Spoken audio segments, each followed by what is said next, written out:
So papasok tayo dito sa Kayland. Malapit sa tabing dagat.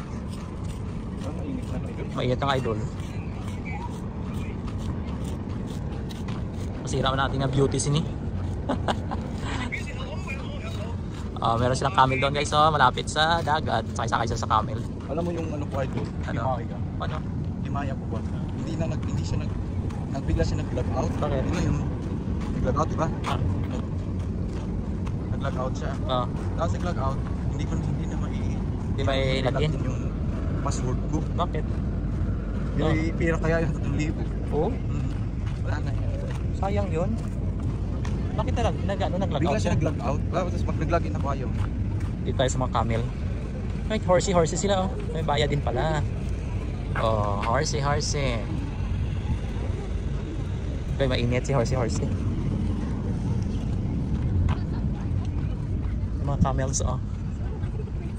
Yan, ito po yung dito sa Kayland. Meron silang din oh, yung maliit, donkey. Donkey. Cute. Donkey yun idol. Donkey yun idol. Oo, donkey. Ay, ka-cute. Hala, buntis idol. Pasok tayo sa loob. Donkey nila. Mainit. Sa ano idol, ano din, ganun din. Sa may marina, meron ganun. Saan? Marina, o meron din sila ganun. Donkey man yan idol, maliit. Di man yung kabayo. Pero parang kanan siya ng kabayo din.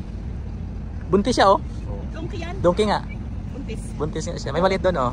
Buntis oh. Alala. Dapat hindi nila inaano eh. Hindi nila na-expose basta mainit na. Tsaka mainit masyado. Tapos sasakyan.